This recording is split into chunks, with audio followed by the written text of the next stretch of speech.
사도행전 16장 6절부터 10절 말씀입니다.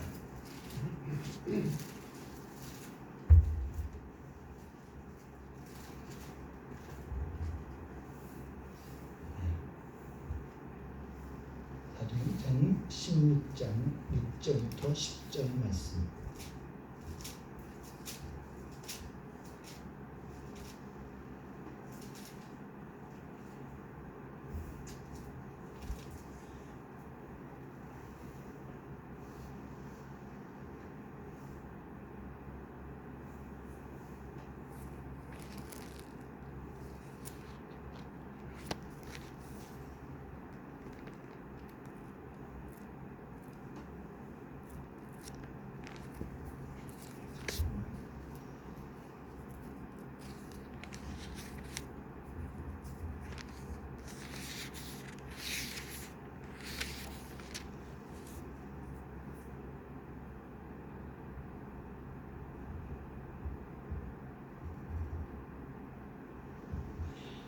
한 절씩 교독해서 읽겠습니다.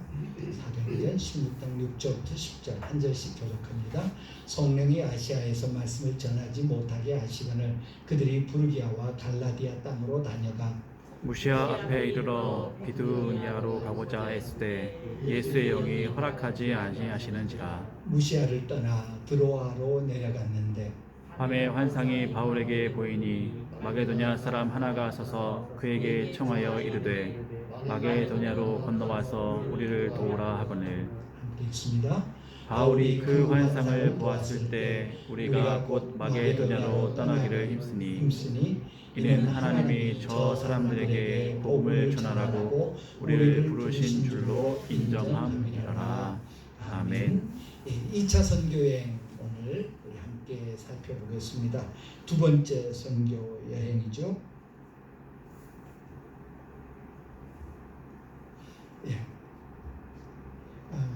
두 번째 선교 여행은 주후 49년에서 52년 사이에 바울이 이제 선교한 그런 내용이죠. 약 21개 도시, 성경에 의하면 그냥 지나친 도시도 물론 있겠죠. 성경에 언급된 도시만 따지니까 21개 도시를 여행했더라. 참 대단하죠. 이 49년부터 52년이면 약 3년 여행을 한 것, 이 선교 여행을 한 겁니다. 그런데 그 중에 2년을 에베소라고 하는 곳에서 머물러 있었습니다. 그렇게 따지면 약 1년 동안에 20개 도시를, 그것도 그냥 점만 찍고 다니는 것이 아니라 가서 복음 전하고 또 사람들한테 쫓겨나기도 하고 아무튼 우여곡절이 많은 그런 선교 여행을 했더라라는 것을 우리가 발견할 수 있습니다. 첫 번째 여행 때 이제 첫 번째 여행이 워밍업이었다고 한다면 두 번째 여행은 이제 본격적인 여행이다.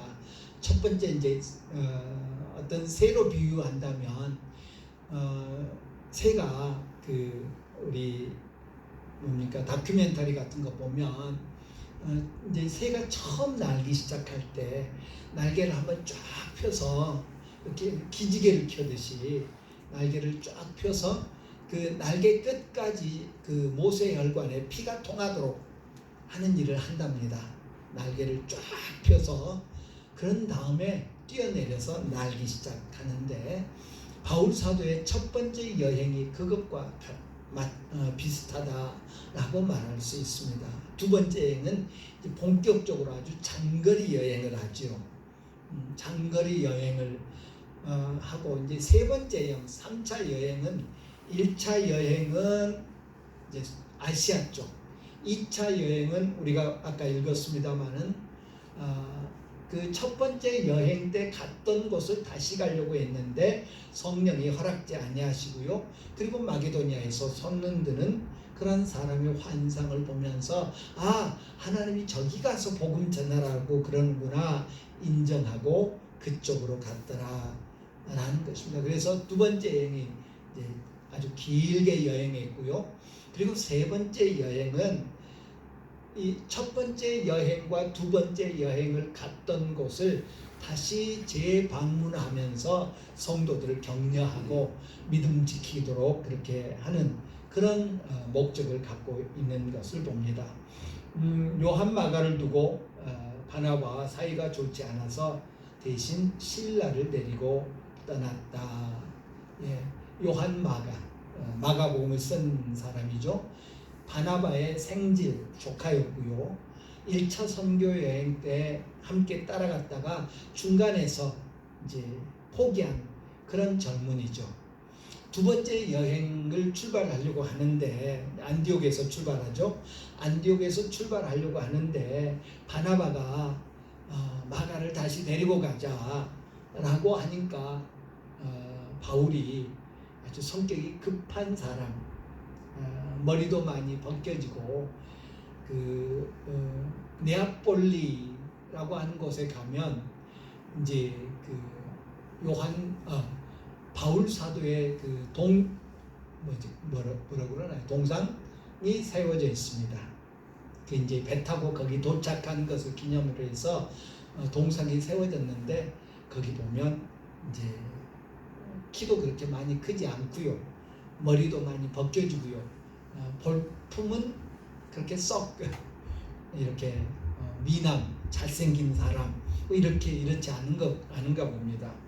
오죽하면 아이들이 막 놀리고 그랬겠습니까? 아무튼 성격도 매우 급한 사람으로 여겨지고 있습니다. 그래서 바나바와 마가를 놓고 싸웠다. 이 2차 선교여행 때 바나바가 마가를 데리고 가자라고 한 것을 보니까 마가가 1차 선교여행 때 그냥 달아나 버린 것을 이제 뭐랄까 후회하고 2차 선교여행 때 따라가겠노라고 그렇게 했던 것 같습니다. 왜냐하면 바울과 실라가 바나바가 갈라지죠. 갈라진 다음에 바나바가 1차 선교여행 갔던 그 길로 갑니다. 그러면 또 그 길을 만날 텐데 왜냐하면 2차 선교여행의 첫 목적은 1차 선교여행 때 갔던 곳을 다시 방문하려고 하는 그런 목적이었습니다. 그렇기 때문에 또 똑같은 길 가면 어렵다는 것 마가가 잘 알고 있었습니다. 그럼에도 불구하고 바나바가 마가 데리고 가자라고 한 것 보니까 아마도 삼촌 지난번에는 내가 그랬는데 잘못했습니다. 이제는 그러지 않을게요. 아마 그랬던 것 같습니다. 나중에 디모데 후서를 보면 야, 너 올 때 마가 좀 데려와라. 그 사람도 그도 나한테 유익한 사람이다 라고 하는 것을 보아서 마가가 아마 이제 반성하고 기꺼이 따라가겠노라고 했던 것 같습니다. 그럼에도 불구하고 속된 말로 마가는 바울한테 찍힌 거죠. 그래서 걔랑 가면 나 안 갑니다 하고 심히 다투었다. 사도행전을 보면 둘이 많이 다투었다. 예, 바나바 같은 사람 없잖아요. 누가 잘못한 거냐? 꼭 점수를 매기라고 한다면 바울이 잘못한 거라고 생각해요. 다시 한번 기회를 주고 싶고 회복할 수 있는 그런 기회를 주고 싶었던 바나바가 아니었겠는가. 왜? 그는 위로자였으니까요. 뭐 잘잘못을 따질 수 없습니다만은 그래서 둘이 갈라지죠. 그래서 바나바는 마가를 데리고 구브로로 가고 바울은 실라를 데리고 다소 이제 바나바는 아래쪽으로 가고 바울은 위쪽으로 가는 그런 거 보면 정말 바울이 속이 상했던 것 같아요. 당신 우하면 나는 좌할 것이요, 당신 아래로 가니까 나는 위쪽으로 갑니다. 성경에는 그런 말이 없지만 그렇게 떠나는 것을 봅니다. 실라를 데리고 떠나죠. 그래서 2차 선교행은 바울과 실라, 1차 선교행은 바울과 바나바 이렇게 되고요. 중간에 디모데를 만나서 이제 디모데가 합류합니다. 그런 관계임에도 불구하고 나중에 바울 사도는 바나바에 대해서 찬사를 보내지 않을 수가 없죠. 자기가 사도로서 물론 하나님이 쓰십니다만, 하나님이 부르셨고 우리 주님이 쓰십니다마는 사람들과의 관계에서 매개 역할을 했던 사람이 바로 바나바죠. 그리고 마가에 대해서도 좋게 이야기하면서 나에게 꼭 필요한 사람이다 라고 그렇게 묘사하는 것을 볼 수 있습니다. 두 번째 여행, 2차 선교 여행의 핵심 여행지를 보면 더베와 루스드라를 생각할 수 있고요. 그 다음에 데살로니카를 주요 도시, 바울이 간 많은 도시들이 있습니다만은 주요 도시를 보면 데살로니카, 그리고 베레아, 그리고 아덴, 그리고 고린도, 그리고 예베소, 이런 도시들을 우리가 염두에 둘 수 있습니다. 아까도 말씀드렸듯이 바울 사도는 안디옥에서 출발하죠.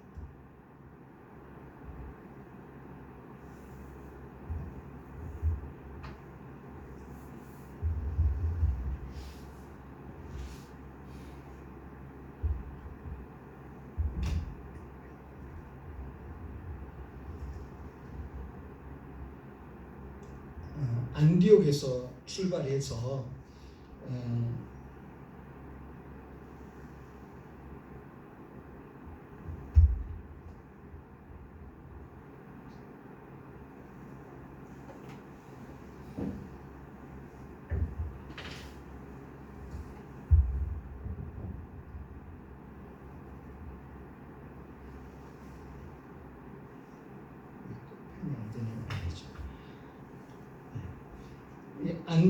안디옥에서 출발해서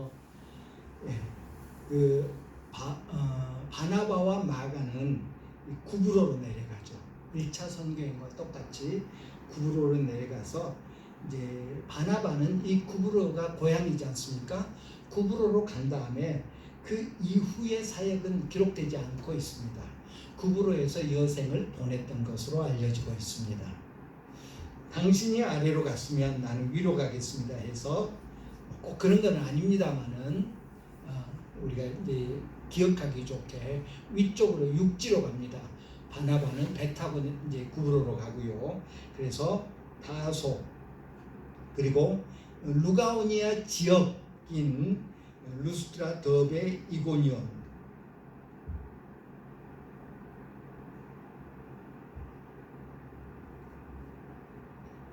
루스트라, 더베, 이고니온을 거쳐서 안디옥을 가죠. 안디옥에서 드로아로 갑니다. 아까도 말씀드렸듯이 그가 가려고 했던 곳은 이 무시아 지역, 비두니아 지역, 이 위쪽이었습니다. 바울 사도가 가려고 했던 곳은. 그런데 오늘 아까 우리가 성경 읽었죠. 성령이 허락하지 아니하시더라. 성령이 허락하지 아니하시더라. 이 드로아에서 환상을 봅니다. 여기가 이제 마게도냐인데요. 이 지역이 마게도냐. 오늘날 그리스 바로 위에 있는 나라가 마케도냐이죠.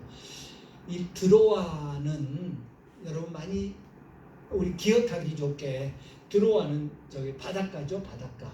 바닷가인데 여기가 어디냐면 트로이 목마, 트로이 전쟁. 우리 학교 다닐 때 일리어드 오디세이 들어보셨죠? 그 대장편 서사시 일리어드 오디세이, 그거를 많은 사람들이 신화로 알고 있었습니다. 그리스 로마 신화가 있는 것처럼 일리어드 오디세이라고 하는 그 장편 서사시도 신화를 기록한 것이다 라고 여겼습니다. 그런데 독일의 한 어떤 고고학자가 이제 그 당시에는 그 사람 미쳤다고 했대요. 그 일리어드 오디세이를 근거로 해서 발굴을 한 겁니다. 그래가지고 이 드로아, 트로이에서 옛날 그 고대 유물들을 그 고대 도시의 흔적을 발견하게 됩니다. 지금 이 지역에 가면 박물관도 있고요. 이제 뭐 그 영화에 쓰였던 트로이 목마, 뭐 사람이 그 목마 배 안에 들어가 있었는데 뭐 어쩌고 하는 건 우리 듣지 않습니까? 그 트로이 목마 그 영화 찍었던 그 목마가 이곳에 있는데 이 해안가 마을입니다. 그 마을에서 저 건너편 마케도니아에서 손을 흔드는 와서 우리를 도우라 하는 환상을 보고 하나님이 이곳으로 가라고 그러시는구나. 그래서 저 위쪽으로 올라가려고 했던 것 허락지 않으셨구나 깨닫게 되는 그런 모습을 발견할 수 있습니다. 그래서 이제 그 드로아에서 사모드라게라고 하는 섬을 거쳐서 네아폴리에 도착합니다. 이제 오늘날 그리스에 해당하는 곳이고요. 이제 여기에 뭐 네아폴리, 빌립보, 암비볼리, 뭐 아볼로니아, 데살로니가, 베레아 등이 땅 아주 모여 있는 그런 지역입니다. 그러니까 바울만 해도 이 다소 사람 아닙니까? 아시아 사람이에요. 아시아 사람이 뭐 오늘같이 뭐 유럽으로 여행 가고 뭐 아프리카로 여행 가고 뭐 얼마든지 할 수 있습니다만은 옛날에는 마을 떠나는 것도 쉽지 않았지 않습니까? 그런 상황에서 이제 유럽으로 건너가서 선교를 하는데 그 지역을 집중적으로 하게 됩니다. 그리고는 이제 아덴, 오늘날의 아테네죠. 그리스의 수도 아덴으로 가서 복음을 전하고요. 거기서 쫓겨나죠. 그래서 그 바로 옆에 있는 고린도로 가고요. 그리고 이제 돌아오는 길에 이렇게 들려서 예루살렘으로 오는 그런 모습을 발견할 수 있습니다. 오는 길에 예배소에 들려서 예배소에서 2년 동안 사역했다 하는 것을 우리가 사도행전에서 읽을 수 있습니다.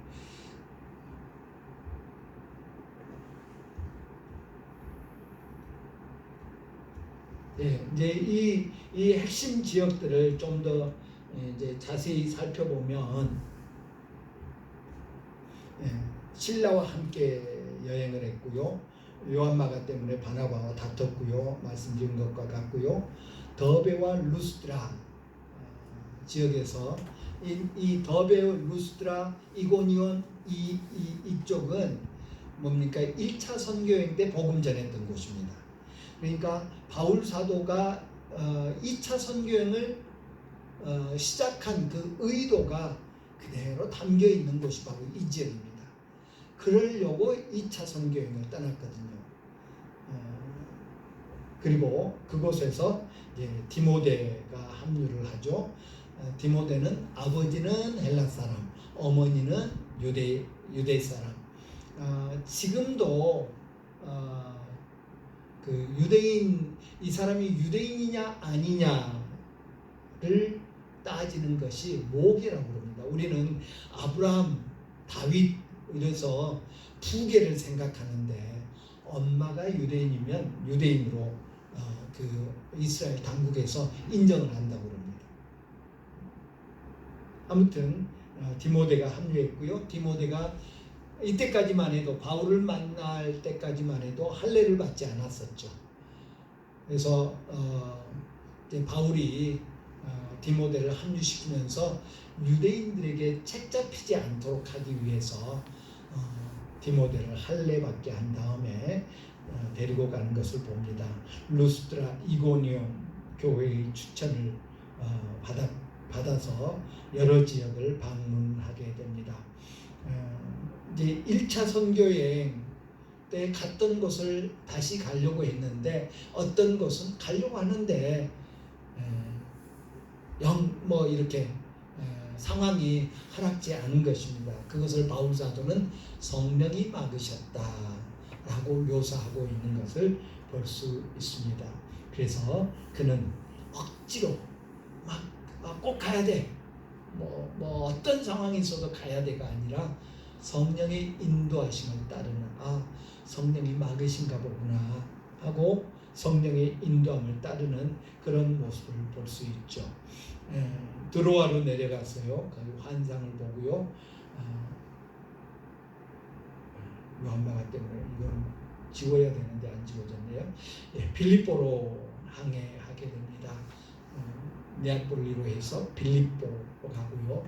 빌립보에서 우리가 잘 아는 자주장사, 자주색 옥감장사, 옛날 성경에는 자주장사 그렇게 했는데 자주색 옥감장사. 우리나라가 백이민족 국가라고 그러잖아요. 그런데 오늘날 많은 학자들이 백이민족 국가라는 말은 가난하게 살았다라는 의미를 갖는답니다. 뭐 순결하고 깨끗하고 이러는데 그 당시 상황으로 이렇게 생각해 보면 채색 옷을 입는다는 것은 여유가 있다는 것을 의미하고요. 무명 배를 짜서 바로 입는 어떤 채색을 하지 못하는, 그래서 꼭 그런 건지는 잘 모르겠습니다만은 이 자색 옥감장사, 자주장사라는 말은 부유한 그 상인이었다라는 것을 의미합니다. 그를 만나서 복음을 전했고요. 그래서 그의 집에서 기거하게 됩니다. 우리 집에서 머물러 주십시오. 그래서 유럽에서 당시 교회들은 항상 가정교회였죠. 우리나라도 선교사들이, 외국 선교사들이 우리나라에 와서 복음 전했을 때 뭐 교회 세우고 예배당 세우고 아니었죠. 가정교회들이었습니다. 바로 유럽에서 처음 시작된 교회가 바로 루디안의 집이었던 것입니다. 빌립보에서 귀신 들린 여종을 치료했고요. 여종의 주인이 자기 귀신 들려가지고 점치는 그런 일을 하게 해서 이제 노예니까 이제 뭐라고 그래, 복비 그거를 이제 주인이 챙겼는데 그러지 못하게 되니까 사람들을 선동해가지고 이 빌립보에서 감옥에 갇히게 되죠. 우리가 잘 아는 그 빌립보 감옥, 지금도 빌립보에 가면 감옥의 흔적이 남아 있습니다. 그곳에서 이제 기도하고 찬송하던 중에 땅이 흔들리고 옥문이 열리고 옥문뿐만 아니라 죄수들을 묶었던 사슬도 다 풀리고, 그러니까 단순한 뭐 어젠가요? 제주도 앞바다에서 진도 4.9의 지진이 꽤 큰 거거든요. 있었다고 그러는데 그런 지진하고는 차원이 다른 것을 봅니다. 지진이 났는데 뭐 옥문은 열릴 수 있다고 생각할 수 있습니다. 그런데 묶어두었던 착고가 풀렸다라고 그렇게 기록하고 있고, 그것 때문에 죄수들이 도망간 줄 알고 자결을 하던 간수를 이제 복음 전해서 그러니까 예수 영접하게 되죠. 간수장들과 가족들이 회심합니다. 주 예수를 믿으라. 그리하면 너와 내 집이 구원을 얻으리라. 아주 유명한 말씀을 하셨던 것이 이제 이 빌립보에서의 내용이죠. 그리고 이 빌립보 감옥에 갇히기 전에 일단 옛날에는 그랬던 것 같아요. 뭐 이제 죄 있는 것 같다 그러면 무조건 때리고 보는 이 바울과 실라가 많이 맞았죠. 빌립보 감옥에 투옥되기 전에. 그래서 이제 그 간수에게 우리 로마 시민권 있는 사람이다 하니까 간수가 놀라가지고 상관들에게 말했고, 그냥 나가라고 그러니까 아니 사과도 안 하고 나가라고 그러냐고 와서 사과하고 제발 다른 말로 가달라고 해서 떠난 곳이 빌립보입니다. 데살로니가로 가죠. 회당에서 전파했고요. 이제 박해가 사탄이 그 사람들을 조종할 때에 그냥 한번 해보고 마는 것 아니죠. 바울 사도가 당한 박해를 보면 이 마을에서 쫓겨나서 다른 마을 가서 복음 전하는데 그 마을 사람들이 다시 거기까지 쫓아와서 회방 놓고 하는 것들을 여러 차례 발견할 수 있는데 이 데살로니가에서도 그러했습니다. 그래서 사람들이 바울 사도를 따르는 그런 사람들을 잡아가지고 그 중에 야손이라고 하는 사람을 잡아가서 바울 대신 매를 맞죠. 바울은 못 잡고 분풀이를 야손에게 하죠. 무슨 일이냐, 내가 가서 해명하겠다고 하니까 그를 따르는 사람들이, 바울을 따르는 사람들이 그를 피난시켜서 베레아로 향하게 한 것을 볼 수 있습니다. 베레아에서도 역시 회당에서 전파했고요. 우리가 베레아 사람들 마음이 온유하다, 마음이 신사적이다. 그래서 하나님의 바울 설교를 듣고 그것을 묵상하고 하나님의 말씀으로 검증하고 그래서 믿는 자의 수가 많아졌더라 라고 그렇게 기록하고 있습니다. 사람들이 그를 따르던 사람들이 바울을 또 바울이 해를 당할 것 같으니까 바울에게 떠나시라고, 얼른 가시라고 그렇게 해서 베레아를 떠나서 아덴이라고 하는 곳으로 가게 되죠. 오늘날의 아테네. 거기 이제 아테네에서 그 아레오파고에서 설교하는데 알지 못하는 신에게 이들이 제사 드리는데 그 알지 못하는 신을 내가 가르쳐 줄게 하면서 이제 예수 그리스도를 전하는 것을 봅니다. 우상으로 가득 찬 헬라 도시였죠. 아주 철학적인 사람들이 모인 것이었고요. 그래서 내일 또 그 이상한 그 철학을 듣고 싶다. 복음이 궁금증의 대상이 되지는 않는다는 거죠.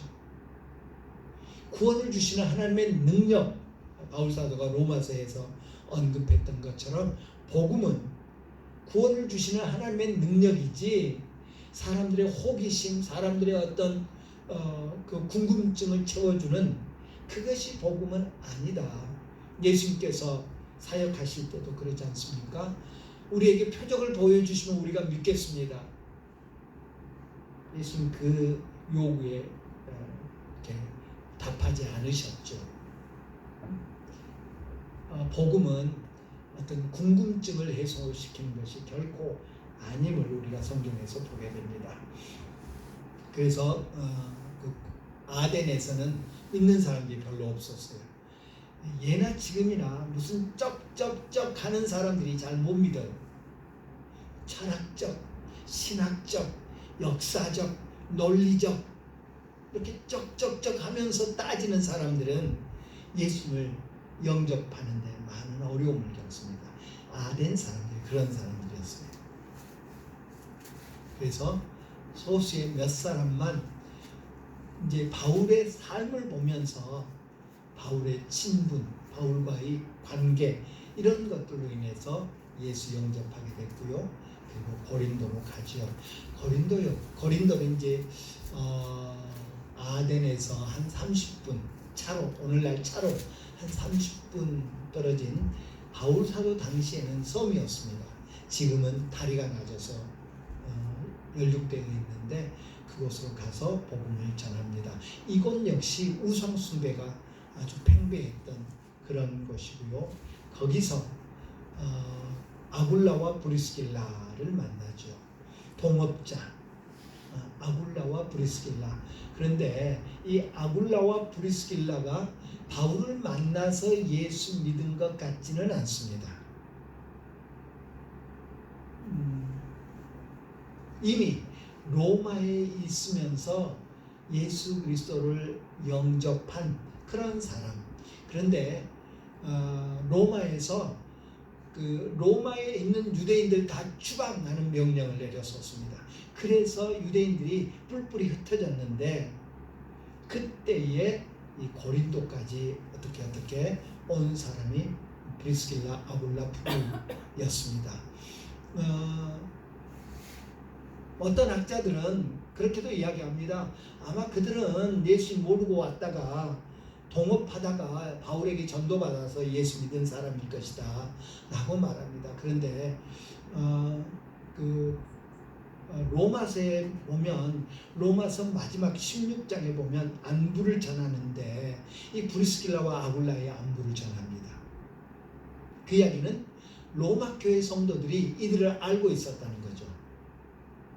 그런 걸 볼 때 아마 로마에서 믿은 사람, 그리고 이제 그 신앙이 바탕이 된 동업자, 그래서 이 고린도에서 6개월인가요?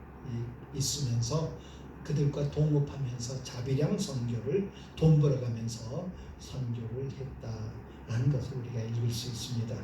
유대인들이 다시 비방하고요. 그래서 이제 바울 사도가 이방인 중심으로 복음을 전하는 그런 일을 하게 됩니다.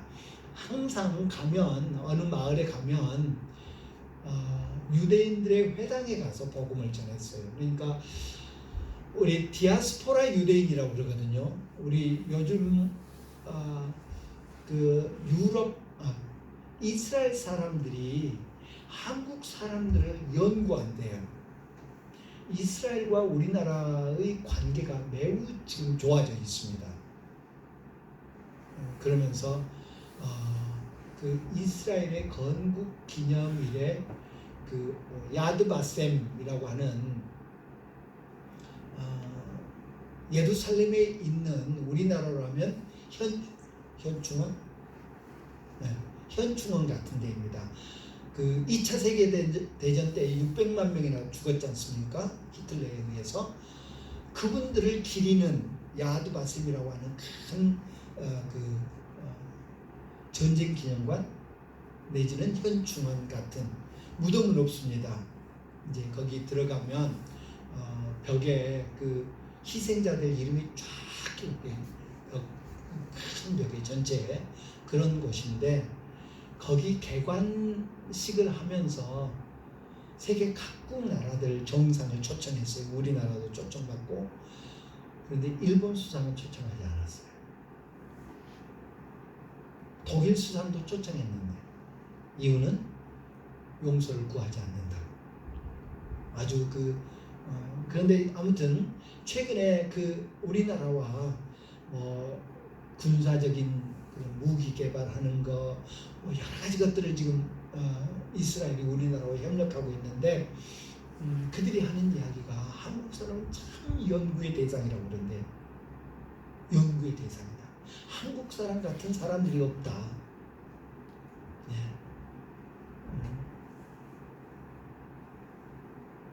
무슨 말을 하다 보니까 네.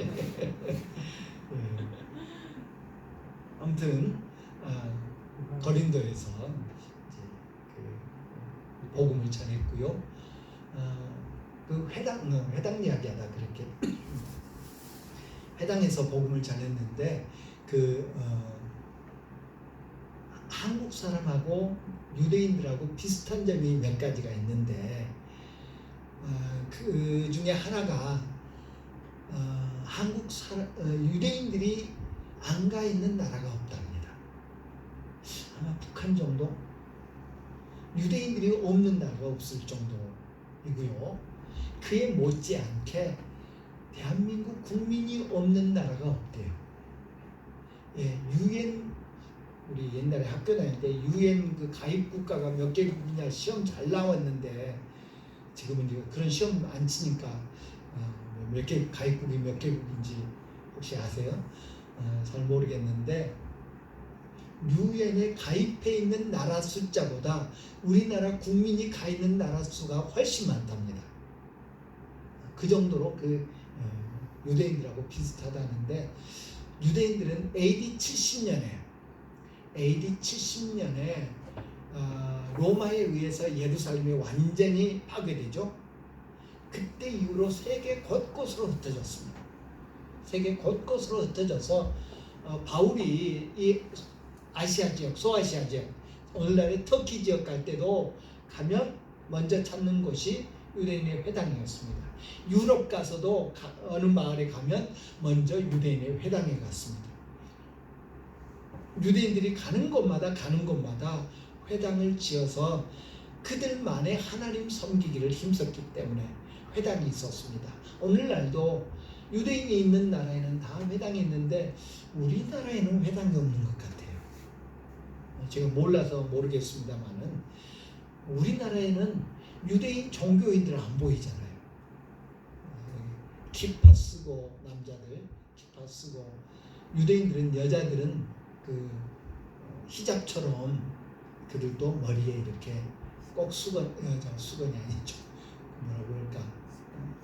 아무튼 노우라고 그러나요? 그걸 씁니다. 그래서 바울 사도가 그 디모데 전서에서 여자들 머리에 쓰게 해라 이런 이야기도 하고 나죠. 아무튼 그랬는데 이제 바울 사도가 더 이상은 내가 유대인들하고 상종 안 한다 하면서 이방인들에게 본격적으로 전도하기 시작한 것이 물론 그 전에도 했지만 본격적으로 이방인에게만 하면서 작정했던 것이 바로 고린도에서입니다.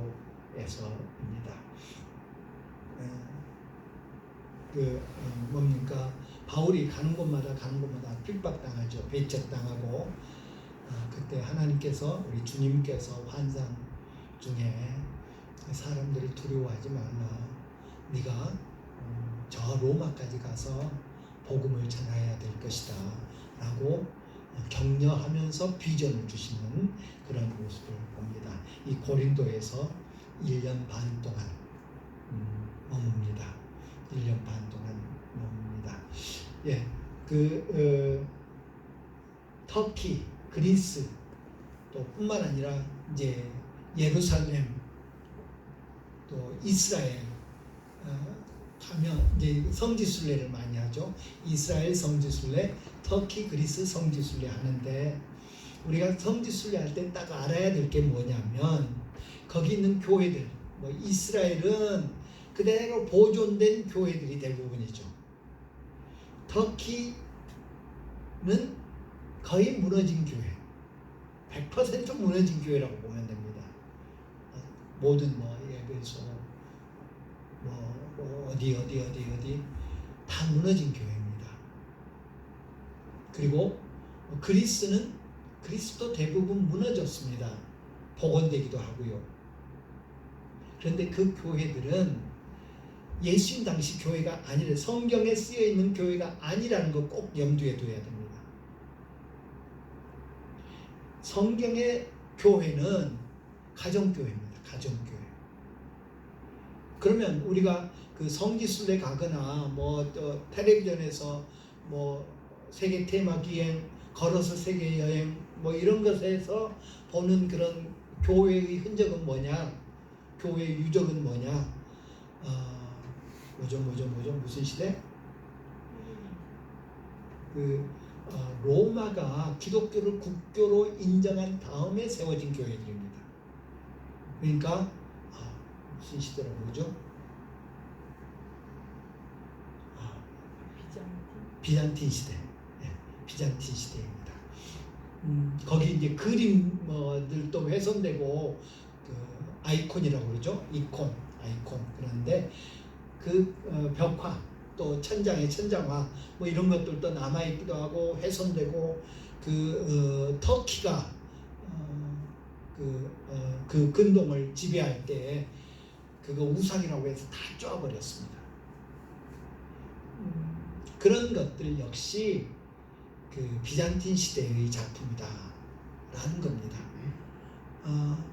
그 여행사 가이드들이 그거를 잘 말 안 해요.